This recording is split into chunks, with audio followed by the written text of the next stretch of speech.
Yo, ladies and gents, what's good? What's poppin'? Boomer here, and welcome back to Road to SSL 2025 Analysis, Episode 11. If you guys are new to the series, check out the first few episodes on the channel here so you can get an explanation of what this series is about. But before we get started, I just want to let you guys know that I am a daily streamer over on Twitch. If you guys want to come talk to me in real time or ask me questions, or just see me play other games, come stop on over for the vibes. I'm also a coach for Rocket League. If you guys are interested in receiving a one-on-one session with me or a replay analysis, check out the Patreon link that will be in the description below. We also officially have memberships on the channel now, so if you guys want early access and exclusive early content, check out that join button next to the sub button. Without further ado, let's jump right in. Alright, so let's get into the first game. This Exodus guy was also in the second game, now that I'm watching it back. Nice, good attempt to control there.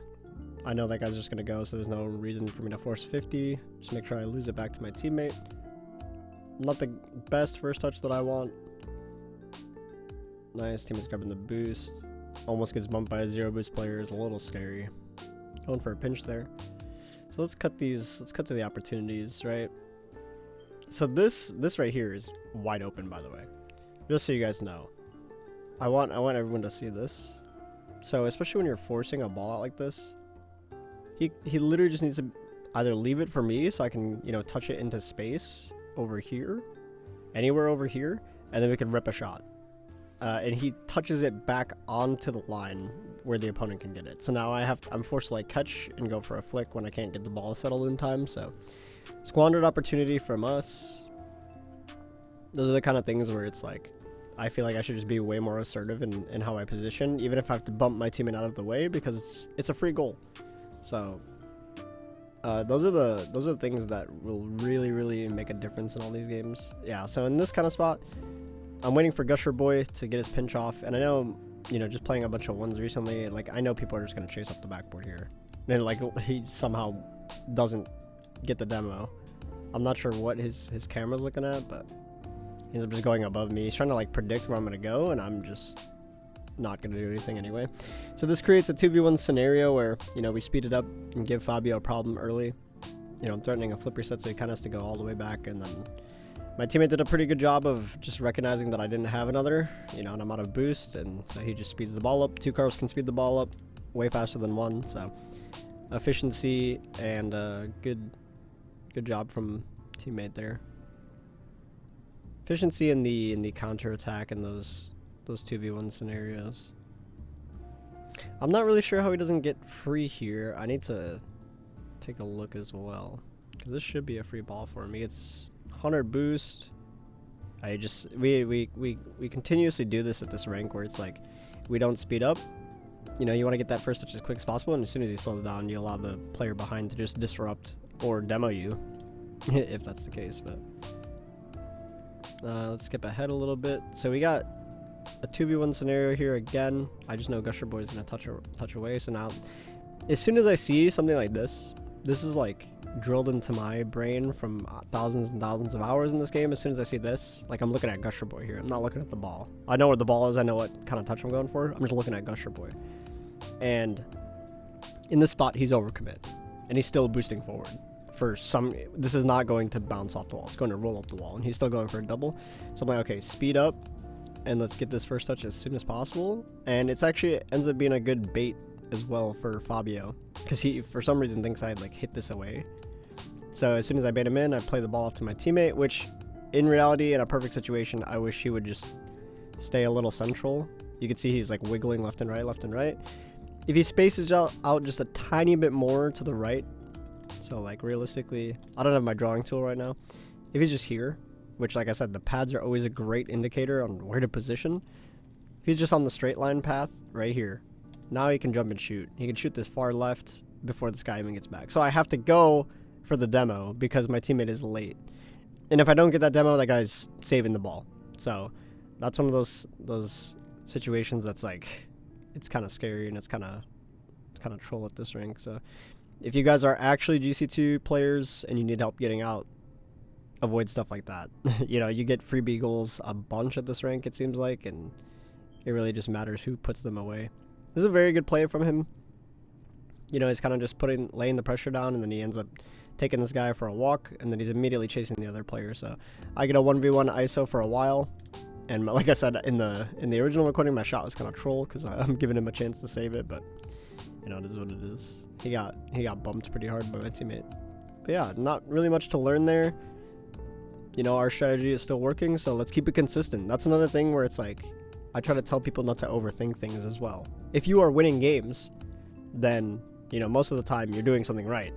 So understanding what that is and utilizing it and maintaining it is also a skill within this game. So our aggression and playing quick has been helping a bunch. So let's get into the next one.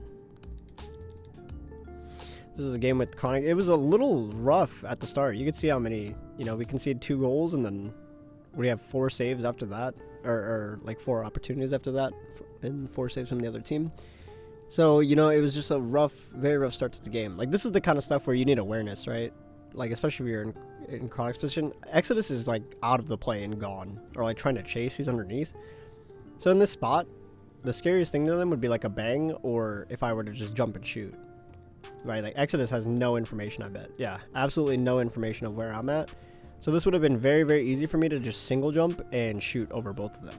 But my teammate, like, for some reason thinks this is like a better play, because I think he just has a lack of awareness of where I'm at. Yeah, he never sees where I'm at. This is like the problem with not having information and awareness checks before you make decisions, because now this makes me, it not only makes the play easier for them, because we just reward Buddy for doing a bad mechanical play. He gets the boost, or okay, maybe he doesn't get the boost, but you know, if that boost was there, he would get that boost and he would be there ready to be, you know, prepared for the next ball. So it's kind of a waste of a possession, waste of a freebie.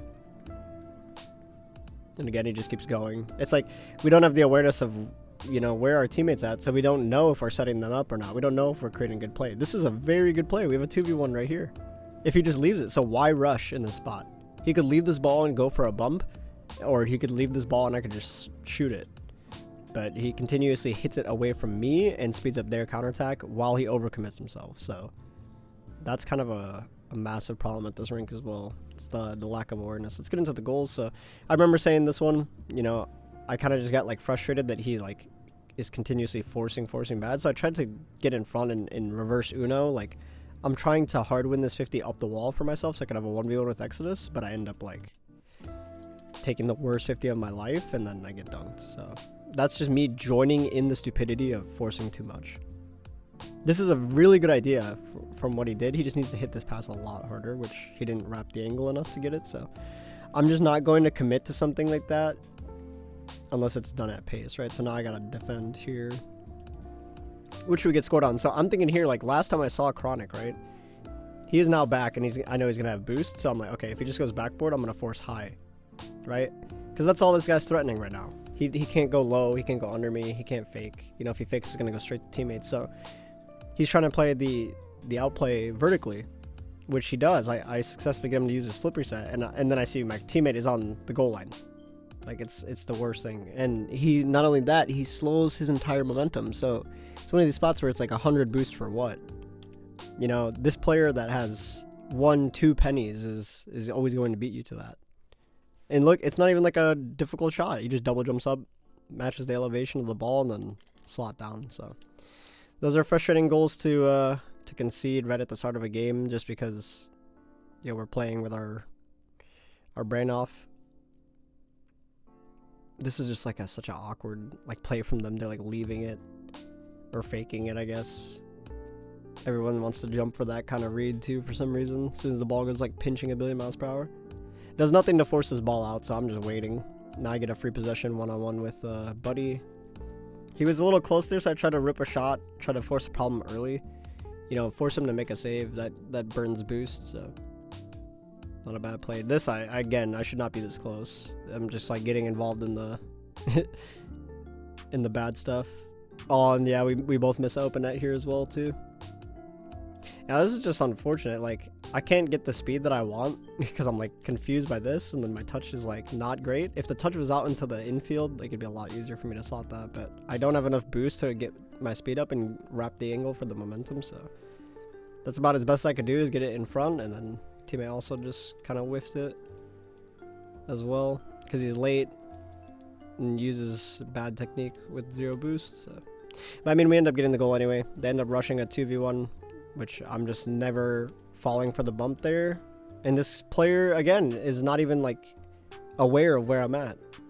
He's trying to play like a shield or a spear kind of role and like get the demo before the interaction, but as soon as he turns his camera on, like, he has no idea where I'm at. So this is the kind of stuff where it's like, I want to be the player to punish this kind of stuff, because playing this game for years, you can tell when players don't have the awareness. Like in this spot, you read the car language. So even right here, if he had known where I was at, he'd be chasing me already. He'd be turning towards me already.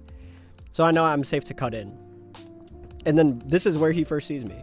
So this is probably the first time he sees me. So I'm like, I've already jumped by the time he reacts. So that's like a millisecond to react to if you're Exodus in that spot in real time. So I was hoping he could get this ball across. I should have taken my time on this as well. Like, Buddy's still flipping back and through his momentum. I could have easily just waited till this ball bounced and did something more with the possession. But I was hoping he would hit it hard so I could, you know, rip a shot. He had a hell of a save here, though. He definitely covered me. I got destroyed on the dribble, and then he has a phenomenal save right there. I just know Exodus is going to touch it, so I'm just trying to take a free possession. I end up just bouncing it when I don't want to. I want to roll it, but end up getting the pass off. He just shoots it off the bar, which happens. You know, I peel out immediately to try to reset, just so they don't have a counter attack against us. Again, he tried to pass there. I can respect it. It just needs to be faster than that. So I'm trying my best to not overcommit. Make his life easier, give him a clean possession. If he wants control there, go for the demo. Trying to force up here. Just, you know, waiting to see if that guy's going to play high. I want to leave this ball mid and then go for a bump. Not great execution by me. It's kind of burger. He should be first to force. Yeah, and this is one of these spots where it's like, if you're going to pre-jump and you're going to jump early, like he hears me jump behind him and then he goes down for it. So it's like, and then I'm forced to make like a really, really late last second save, which is just not ideal for us. Could have gone bad like very, very easily. But that's just, again, one of those spots where he doesn't have the awareness of where I'm at. I'm sure if we look, he probably doesn't even know where I'm at. This is the last time he sees me on his screen right there. Okay, he got a glimpse. He knows I'm behind him at least, but we shouldn't be when you have a game like Rocket League where you can get the information that you need in the time that you need it. I don't understand why that's not a skill that people work on more. At least for me, like I used to play like games like Rainbow Six Siege, and competing in shooters is you need information. Like information is everything in those kind of games, especially Rainbow Six Siege. If any of you have played that, and so competing in Rocket League and playing at the highest level in Rocket League, I'm trying to, you know, non-stop gather information, not only for my team in like scrims and matches like that, like, because making decisions becomes so much easier for players when they have the information. So I'm not sure why, like, when players are like playing solo queue in this game, they don't take the extra effort to gather that information. And it's unfortunate because the camera system in this game is very, very poor, so you know, you do miss out on a lot of information if you're just sitting in ball cam, that is. If the ball cam was better, then, you know, maybe players wouldn't have to.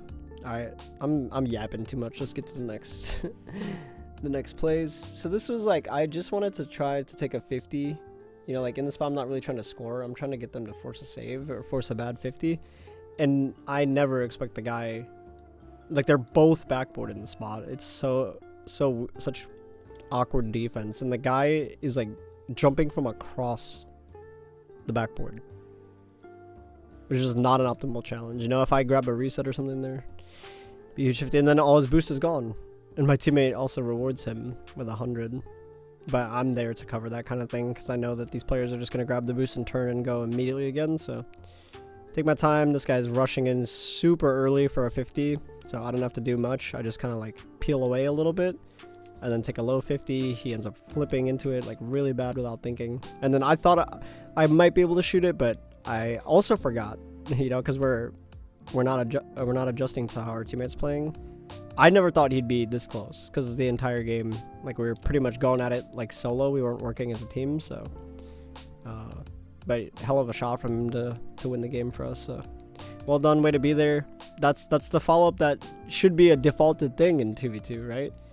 We get one out of the play, second guy out of the play, and then teammate should be there first to follow up. So all right, Alright guys, that's going to do it for episode 11, ladies and gents. If you guys enjoy this content or want to see more like it, please leave a like, share, and subscribe. Check that noti bell or join the Discord to stay up to date with when I post or go live. If you guys want to show some extra support, you could use code BOOMA in the Fortnite and Rocket League shops. Much love as always. I'll see you guys in the next one or on stream. Peace.